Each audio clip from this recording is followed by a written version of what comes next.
talk today about worldviews, and it's a word you hear all the time, and we're going to talk a little bit about what those are, and then we're going to, what we're really looking at here is how do we understand conservatives and liberals? How do they differ?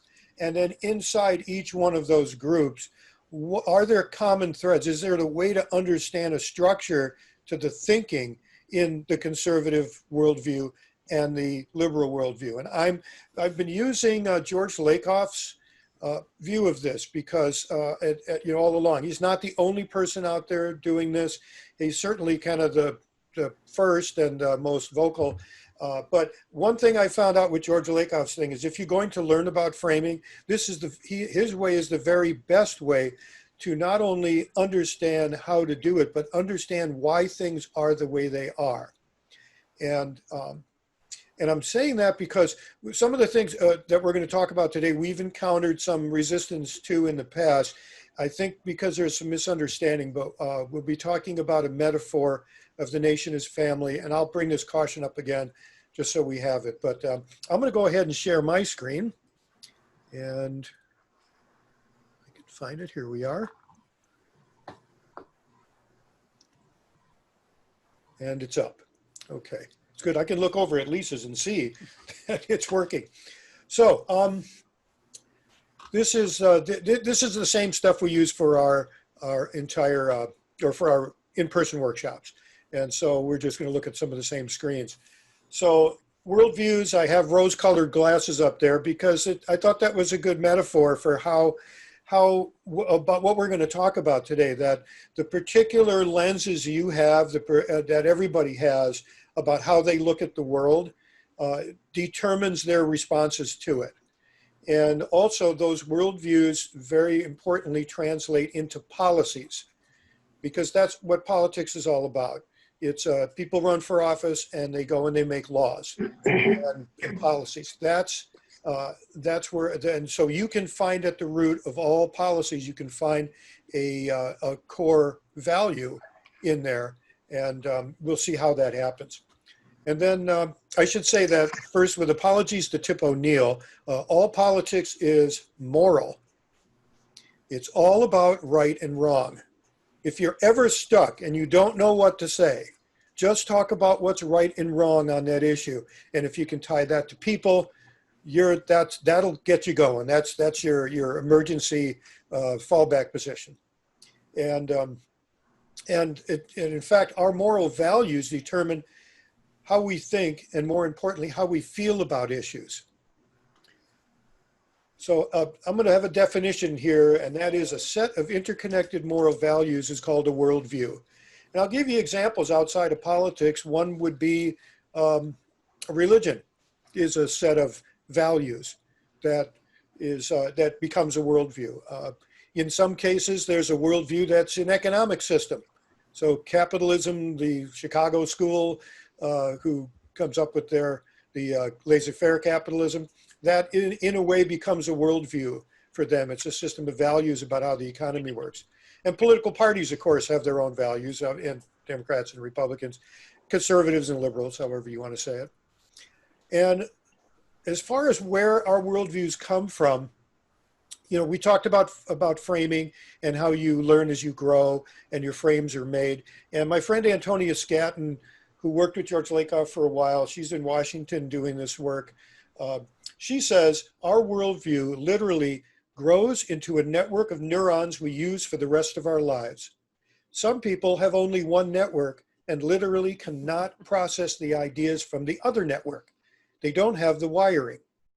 That's why there is little point in arguing with extreme conservatives. It's not that they don't want to understand our positions. They actually can't. That's not because they're stupid. It's because when you have a worldview that you are passionate about and that you've had your entire life, your brain is literally structured that way, and brain will resist change. And that is evolutionary. It's a good thing that humans learn things and don't forget them and apply that learning every day, so that when they see a bear for the second time, they're going to, assuming they get to see a bear for the second time, they're going to run from the bear. So there's that. So I'm going, let me switch to the next screen here. We're going to look at Lakoff's model of the nation as a family. And he came up with this in a couple of ways. One, he was looking for a way to explain, he was thinking about conservatives and how they have they are against abortion, but they're for the death penalty. And he just couldn't understand how that could work in the same value system. And so he came out, and we'll see that, or we'll talk about that as we go along. But one of his graduate students happened to mention that everyone has a metaphor of their nation as a family. And it's not an alien concept to us. In fact, it's subtle. We all think of it this way. It's just been unconscious. I never thought of it when I thought of Daughters of the American Revolution, Uncle Sam, the Founding Fathers, and Department of Homeland Security, Home and Family. And there are plenty more. So it's a metaphor. It's not, here's the caution again, it's what we'll be talking about here. We're not saying that all conservatives are a certain way and all conservatives raise their children a certain way. We're saying this is a notion, that your view of what a family structure is influences how you choose your policies, positions in politics. And so let's go to the next screen here. So let's take a look at the conservative worldview. And I've changed George Lakoff's words on this just because I think it makes more sense doing it this way. And I'll return to his words later. But a traditional family. Think about the family that has been around for thousands of years in many, many cultures. This is not an unfamiliar family structure. In that, I'm going to jump a little bit here. The father is the moral authority. Throughout history, haven't we seen that in many cultures, if probably most cultures. Also, children must learn self-discipline, personal responsibility, and obedience. Hard work is morally good. This is a very important one on the conservative side. Children are guided with reward and punishment. Adults get rewarded if they work hard. If you go and take advantage of the American capitalist system and you work hard, you will be rewarded. And there are implications coming from all of these that may be occurring to you right now. There's also a tendency in a traditional family structure and traditional government structures that there is absolute right and wrong. There's no gray area. As George Bush said, we don't do nuance. And the world is dangerous and competitive. There are winners and losers. So in this traditional family, if you care about your kids, you will teach them to be winners and not losers. Lastly, there's a value here that's important to mention because we don't have that same value in our worldview for one reason or another, and that's to ensure the survival of the worldview. And so you'll find that conservatives are far more evangelical about getting people to become conservatives than we are about getting people to become Democrats.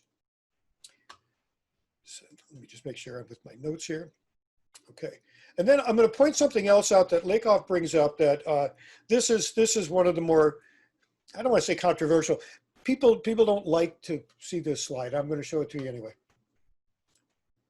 There is implicit in the conservative worldview, not every conservative, obviously, but many of these things have operated depending on what kind of conservative you are. And so we have God above man, man above nature. And those are familiar, even biblical. The disciplined are above the undisciplined. The strong are better than the weak. The rich are above the poor. That's basically our economic system now.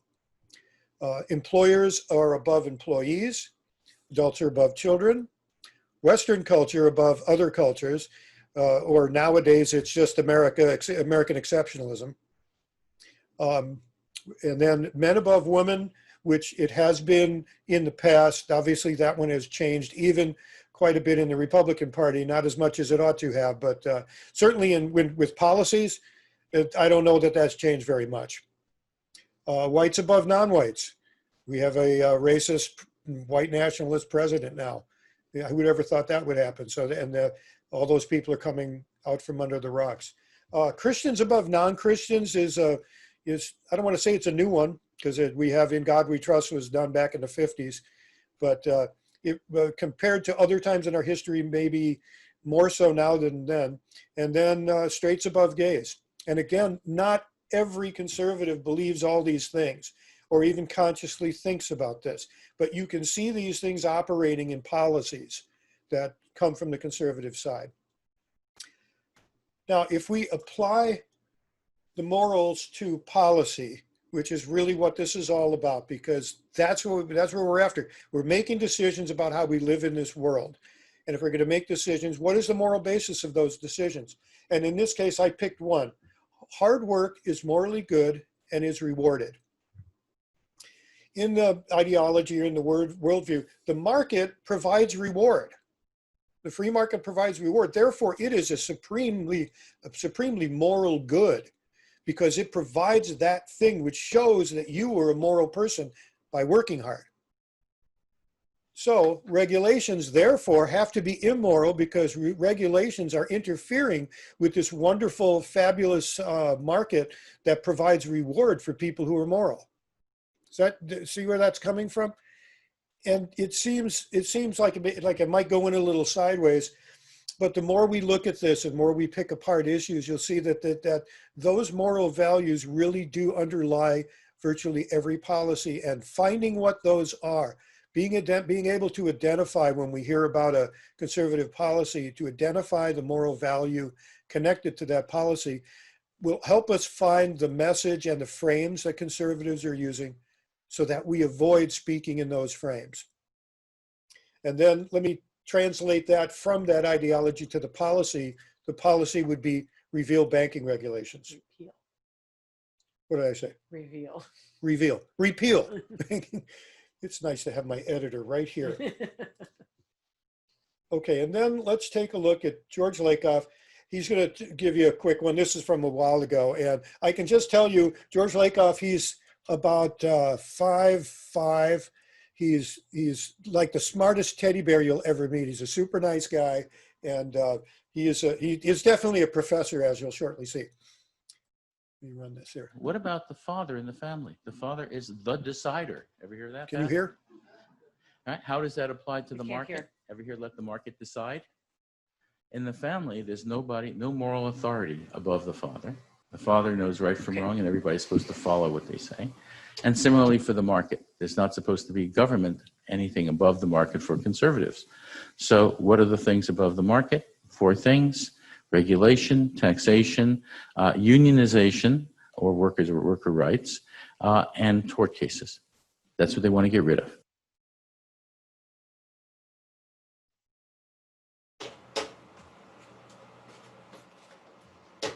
So did everybody catch that? I wanted to be sure that that you heard the whole thing. So he said, sorry, I'm adjusting. I don't want feedback to happen here. I'm adjusting my mixer.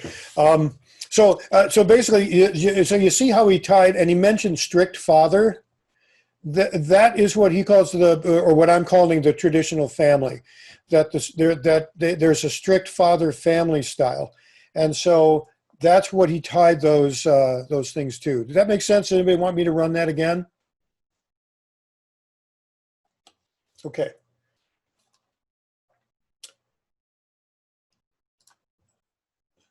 So let's move here to an exercise. I'll leave that up. And I can switch to a different. Yeah. Did everybody get this? Well, you can't see it if I hold it up, but it's called Identifying Frames. And it's this way it came through. George had sent a link to it, but here it is here. And can you make that bigger, George? Yeah. So if you have it in person, that's great. If you don't, hopefully you can read this on the screen. No? Is it too small? I can, let me see if I can kick it up. Can you just hone in on this part of it right here? Yeah.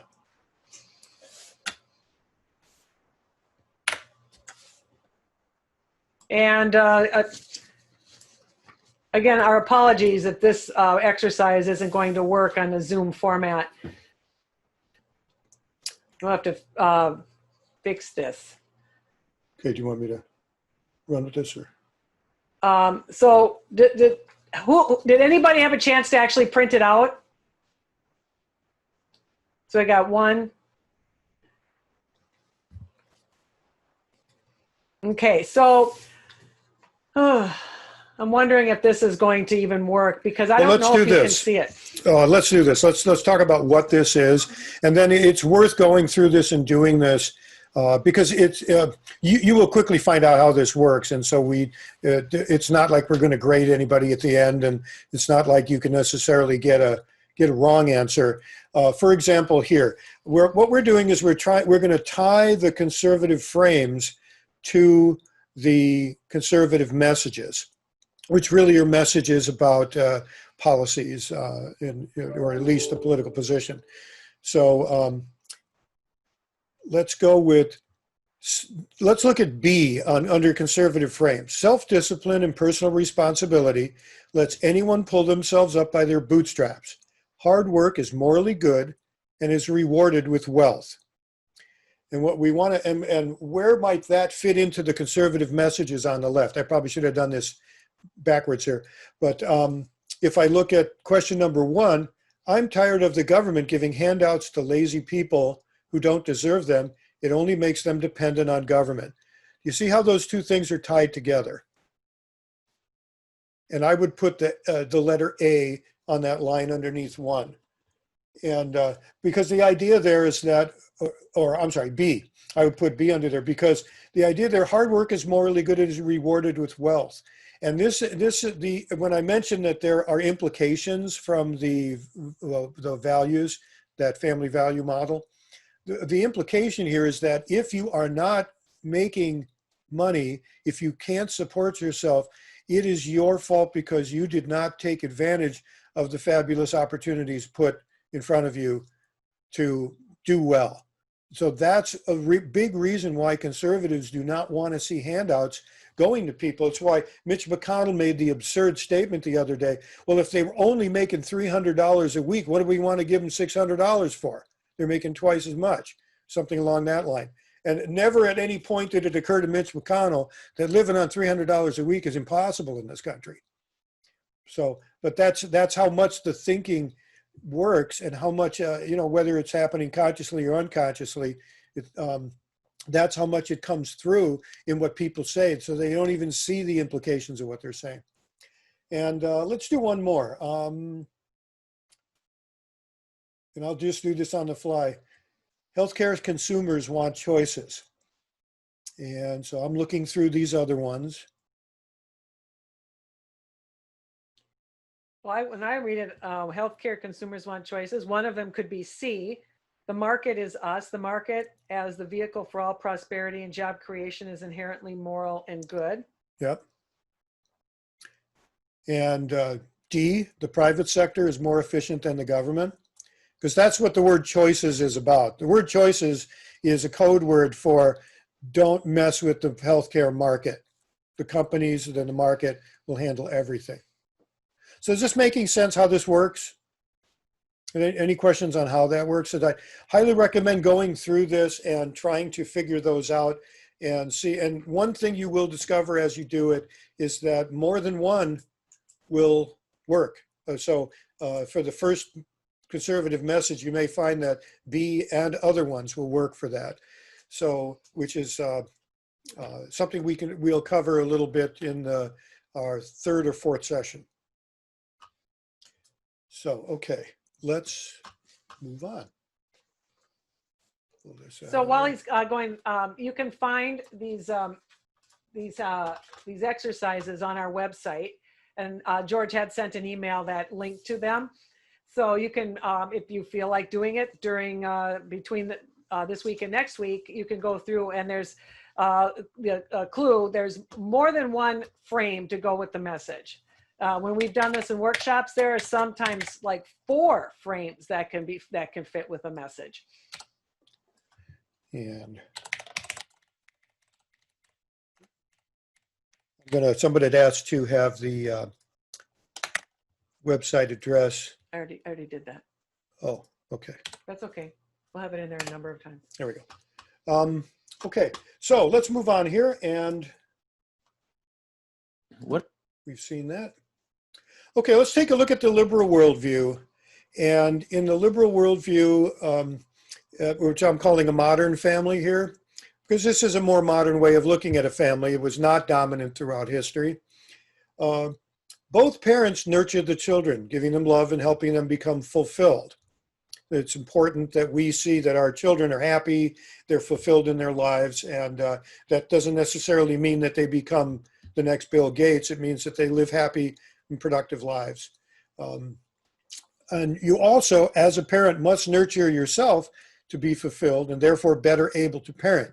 You don't want to neglect your own health or mental health in order to, although that's hard to do. Anybody who's had kids knows that that's the first thing that goes, but you still want to nurture yourself, take time for yourself so that you can be the best parent you can be. It's not the fact that you have authority that is the most important thing in raising your children. It's that you are a role model for your kids and that you are a skilled parent when you can be. And then parents teach empathy for others, responsibility for oneself, of course, but also one's community and the world. And we believe, unlike there is absolute right and wrong, we believe that authority can be questioned. And it doesn't have to be just because dad said so. Authority can be questions, and explanations are an opportunity for children to learn. And obedience, and I know I might be a little naive here, obedience comes from respect, not fear of punishment. But in a modern family, that's really what you're aiming for. So that gives you an idea. So that view of the family is a different way of looking at it. And if we look at our nation that way, we want to nurture our nation. We want people in it to become fulfilled. We ourselves want to be fulfilled. We have empathy for others. And we're always ready to question authority because authority is important to us. It's important in a different way. The authority we look for is authority that is based in generally when making policy, based in science. And so the authority is something that has more weight to it than just because dad said so. And obedience comes from respect. I choose to pull over when the cop pulls me over because I'm obedient to the laws of the country. And if I'm speeding, I should pull over and get my ticket. So let's do an example of turning that over to this. Parents, of course, protect their children, and the nurturing fulfillment part is empowerment. These words will come up again. So the moral values in a liberal worldview, these are very big ones and actually turn out to be how we perceive the role of government as protection and empowerment. So in our ideology, sustainable environment is a moral thing because it's moral to make sure that we provided for our children, ourselves, and our grandchildren, and the rest of the world, and the animals that live on it, because we have responsibility beyond ourselves, beyond just our tribe. We have personal responsibility for other people and everything in the world. So a sustainable environment is moral. Externalizing pollution costs is immoral. Why would we allow companies to go ahead and pollute the environment at very high cost and then go to their, get their bank account in the Bahamas and take out money and buy 16 mansions and 4 jets and leave the bill to us? We think that's immoral. And so if we have translate that into policy, again, I'm going right for the exact action, the what here, and I just made this up. Pass HR 299, Corporate Cleanup Fund Act. Let's take a look at, and I'm sorry, and did you notice that there was no hierarchy slide for the liberals? We don't necessarily think of things as a hierarchy in our political worldview. We tend to want to lift all people up, and we tend to think more about equity and fairness. So there really isn't there would be a completely level slide. Okay, let's listen to Lakoff on this. Government has two moral missions: protection and empowerment. Protection is not just police and military protection, but worker protection, consumer protection, environmental protection, healthcare, pension protection, and so on. And what is empowerment? Everything that was in Obama's stimulus plan. Very simple. That's it. You have public works, public roads, schools, education.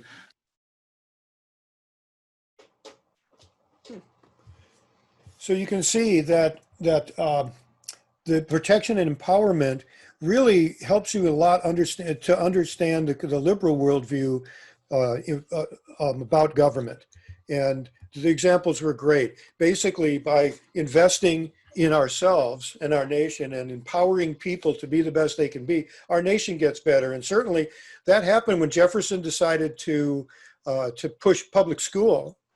That made America a better place. We eventually came to have the best universities in the world, have done the most science, and so it's those kind of things are great.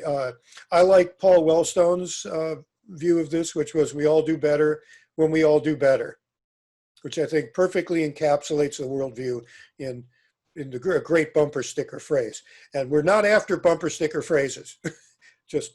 But that's a good one. So let's go, and the next would be, I'm going to pop this, if I can, I'm going to pop my thing up here again, and you should all be able to see that, and I'm going to switch down to the liberal frames, and it's the same exercise. So maybe what we can do this time is I'll read all of the liberal political frames, because I'm not sure, I can't see what you guys see at your house, so I can only see what I see. And it's big for me, but I have two screens. So the liberal frames: A, we all do better when we all do better, like George just said. B, public protections keep us safe. C, public investment produces private success. E, oh, we lost D. So E, all citizens have rights and freedoms. That's D. Okay, go ahead. Oh, I'm sorry, it's wrong on mine. Okay, Oh, okay. I'll read over here. E, all citizens have inherent worth and dignity. F, public empowerment gives citizens a hand up when they need it. And G, the government is us. Citizens have the power to protect ourselves and our economy with laws and regulations, taxes to offset public costs, and unions to protect and empower workers. So those are some of our liberal frames. And if we just take a liberal message, let's just take number 2, voter suppression tactics rob citizens of their right to vote. So what could the frame be for that? You can unmute if you can see it. Otherwise, I'll just throw some out there too. So all citizens have rights and freedoms.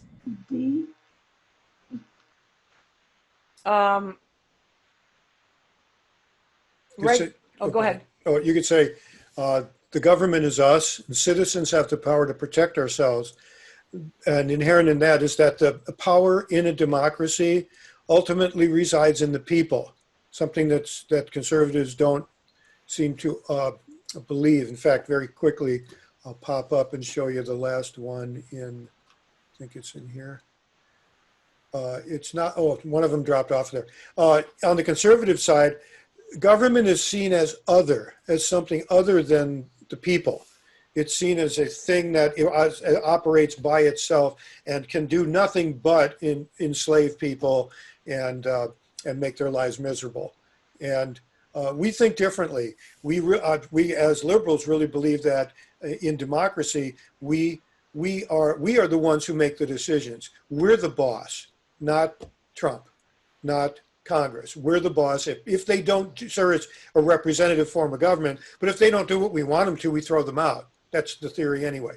So I think that applies here too, because if with voter suppression, if you rob citizens of their right to vote, how anti-democratic can that be? How anti-American is that? If you're doing that, if you're saying we don't want people to vote, then you're saying you have basically either a dictatorship or an oligarchy, or a more aristocratic form of government where you've got, like in England. In England, they have a House of Lords, which used to be, and probably still is, the people who happen to be big landowners and were given these titles. We don't have that very same thing here in the United States. We don't have a House of Lords. You can make the case that the Senate was set up to have people who were more educated and wealthy take things over, but that's not the way it is now. It wasn't the way to go. Went off a little bit on that, but, and a rigged economy limits freedom. Let's just do that one. A rigged economy limits freedom, and that again, and I'm sorry, I'm going to use, I'll go to G again, but a rigged economy limits freedom. If we don't want the economy to be rigged, we can go in there and we can protect ourselves from a rigged economy by making laws that keep companies from doing bad things. And one last one before we move on. Black Lives Matter. All sorts of things here. All citizens have rights and freedoms.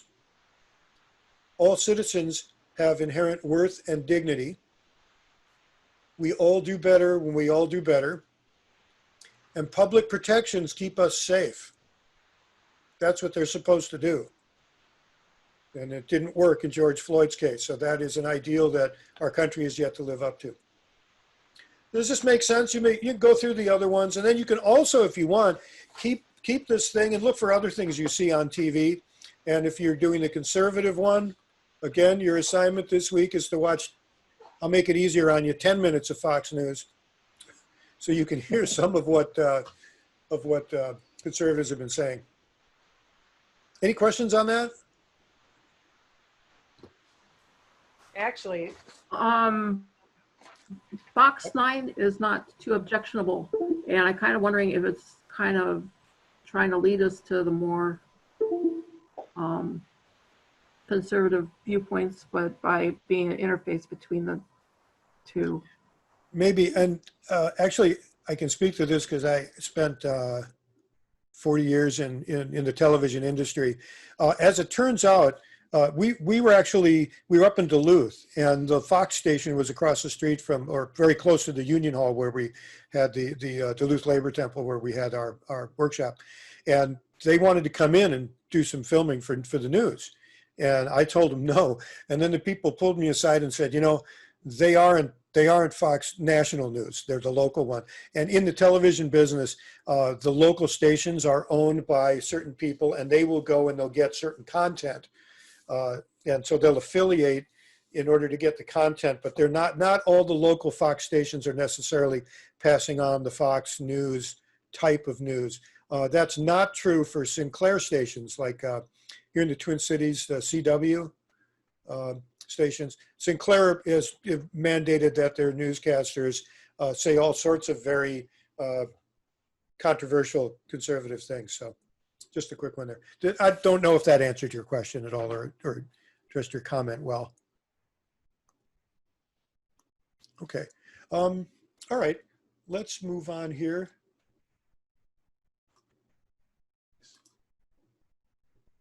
Okay. So the moral of the story here is that all politics is moral. It's all about right and wrong and why you care.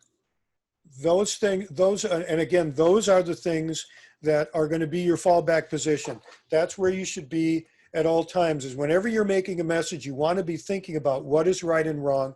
You want to think about why you care about that. And I'd add into that, anytime you can work a human story into it, the better off you're going to be. Tell a story of a real person. And you can see here, if you are talking about right and wrong and you're talking about why you care about something, you're not bringing up statistics. You're not, showing people all the facts you've looked at and asking them to reason to a conclusion, which obviously if they look at what you looked at, they could only come to the same conclusion. That unfortunately doesn't work. It can work if you're a scientist or if you're, have critical thinking training. You may find that, that can work for you. You want all the facts. But a lot of people with busy lives in their daily lives. Don't, the way that we think as a default is we think in terms of our emotions and our values. And there's a book called Thinking Fast and Slow. I don't know if anyone's read it, but it's a great survey of psychology over the last 20 or 30 years now. And basically, these guys say there are two ways that the brain works. The brain thinks fast and the brain thinks slow. Fast thinking is in the moment. It's life-saving. I mean, if you see a bear eat your brother, you're going to run, right? There's also fast thinking is just very quickly emotional. When you see something happen, your emotional response is usually the first thing that's going to happen. Slow thinking is more deliberate. It takes more time. It physically takes more brain energy. The brain already takes 25% of the energy your body makes. And when you're going into, I don't know what it goes to when you're in the slow thinking mode, but in slow thinking, you have to stop and think about what's going on and really process a lot of information. And unfortunately, when you're at the door or on the phone or in a post, you really don't have time for any of that anyway. You're much better off making an emotional appeal, but always an appeal based on our values. And I'm hoping that all makes sense there. Are there questions on that? I think that's our last slide. Nope, sorry, one more. But are there questions on that? Okay. And so the last part about worldview is we took a look at how liberals see the world, a very quick look, but as you look into it more that'll make sense. And then we took a look at how conservatives look at the world, and we saw how the policy positions drop out of those worldviews. And, but here's the deal. Everybody is a mix of the two worldviews. So we are used to hearing people talk about the political spectrum, as a linear scale from left to right. That's what we even call ourselves, left and right. And I think it's a really, really poor way of looking at this. It's not descriptive of the reality. For example, people talk about the center. I mean, we hear that all the time. This person's a centrist. Well, I'm more in the center. There is no center ideology like we just looked at for liberals and for conservatives. I have asked this question over and over. I have yet to have anyone define a central or a centrist worldview. There's not a set of values that makes one a centrist. And if anybody finds it, let me know. But what I think of it as a Venn diagram. So you look at the brains there, and on the left is our liberal brain, on the right is a conservative brain. In the middle, you might say, are some libertarians, because they're with us on, say, for example, legalization of marijuana, on government spying on us and things. So they share some things with us, but obviously libertarians share an awful lot with conservatives. And a lot of the people who are independents, people who call themselves centrists, people who are in the middle, they're a mixture of both worldviews. And let me give you an example of that, which might be surprising, but some of us are old enough to remember when there used to be fiscally conservative Republicans, but socially liberal. And they were a mixture on many issues. I know in my own congressional district, Jim Ramstad, the Republican, worked with Paul Wellstone on mental health care to try to get a bill through the House and Senate. And because he was very, very much into that and cared and wanted to protect those people and make sure we empower them to be the best people they can be. Yes, Kay. Another example with respect to the environment is it used to be that conservatives wanted to conserve the environment, believe it or not, true. Not very many years ago. Yeah, that's true. All right, folks, I don't want to keep everybody here all night. There were great questions. Thank you so much. And we'll see you next week, and look for an email from me. I'm going to try to gather up all of the stuff and send it all to you so you have it for our next meeting next Tuesday. And then I'm going to do a quick thing. I'm going to share the screen with you to show you where you can find the handouts, downloads for the handouts. So on the Connections Lab website, oh, I have to pick it. Here we go. On the Connections Lab website, and I'll make that bigger.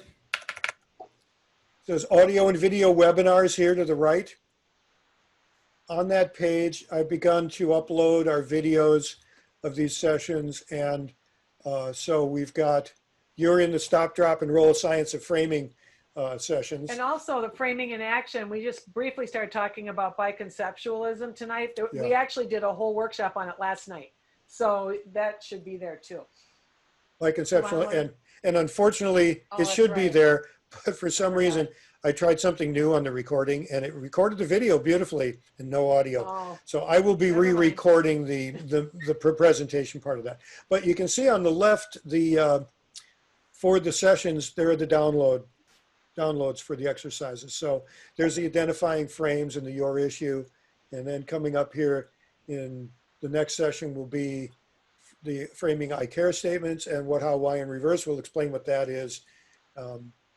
And session 4 will be just more of a, we're going to try to put it all together and try to work on a message together. So that's all I've got for you. And thanks everybody. Thanks everybody. I really just, it's been great.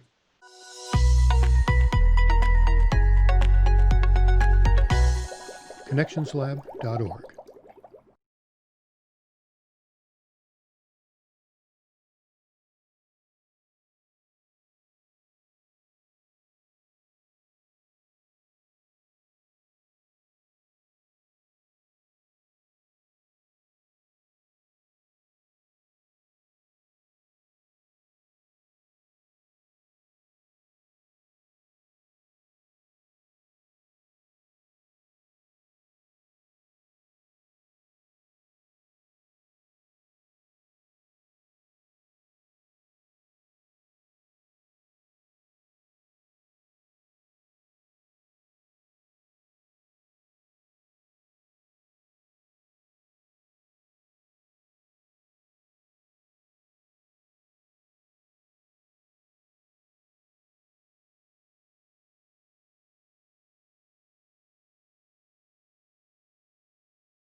all together and try to work on a message together. So that's all I've got for you. And thanks All right, everybody. thanks, everybody. I really just, Yeah. it's been great.